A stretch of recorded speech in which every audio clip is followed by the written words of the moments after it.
সম্পূর্ণ অন্য বিষয় নিয়ে আজকে একটা কথা বলছি।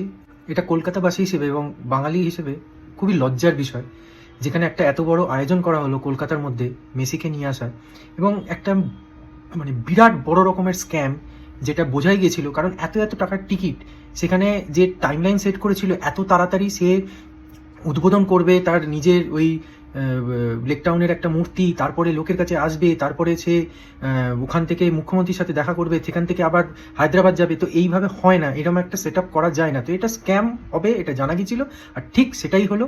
আর কি হয়েছে, এটা কি এত এত টাকার টিকিট কেটে মানুষজন এসে কাদের দেখছে, নেতা মন্ত্রী আর সেলিব্রিটি, তারা ঝাঁকে মৌচাকে মধু রয়েছে, সেখানে ঘিরে রয়েছে মৌমাছিরা, এইভাবে ঝাঁকে ঝাঁকে তাকে ঘিরে রয়েছে চারপাশ দিয়ে, পুরোপুরি কেউ দেখতেই পায়নি। মানুষ তো খেপবেই। আমি একদম সাপোর্ট করছি না যে ভাঙচুর হয়েছে। যুব ভারতীর মতো একটা জায়গা, যেটা ফিফা র্যাঙ্কিংয়ে উন্নত মানের করার জন্য সেই মাঠকে নতুনভাবে আমাদেরই ডাইরেক্ট ইনডাইরেক্ট ট্যাক্সের টাকায় করা হলো, সেটা সাধারণ মানুষ খেপে ভেঙে দিল। এই ক্ষতি কার? আমরা কিন্তু আমাদেরই ক্ষতি করলাম, নিজেদেরই টাকা। এটা তো মন্ত্রীদের নিজেদের ঘরের টাকা না, আমাদেরই টাকা, আমাদের টাকা থেকেই বানানো, আমরাই ক্ষতি করলাম, আবার আমাদের টাকা থেকেই আবার বানানো হবে।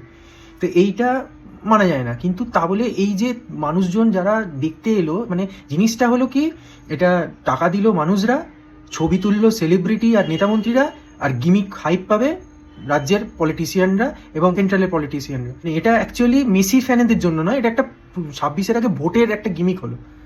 এটা হচ্ছে জাস্ট নেওয়া যায় না, এবং জঘন্যতম। এবং এই এটা তো বাইরের কাছে কলকাতার যে নাম ছিল, যে হ্যাঁ সব সেটার খেলা বাঙালির ফুটবল, সেটা পর্যন্ত হেয় হয়ে গেল। এত বাজে জায়গায় নিয়ে গেল জিনিসটাকে। এরপর আর কেউ আসবে বলে তো মনে হয় না, আর আসার দরকারও নেই, এখানে নিয়ে আসার দরকারও নেই, যদি প্রপারভাবে ম্যানেজ করতে না পারে। এর আগে 2008-এ ম্যারাডোনা এসেছিল, কিন্তু সেটা প্রপারলি ম্যানেজ ছিল। ভোটের আগে সব জায়গায় পোস্টার পড়ে যাবে, মেসির সাথে ছবি, মেসি এসেছিল, মেসি এসেছিল, এটাই উদ্দেশ্য ছিল তো। ছি।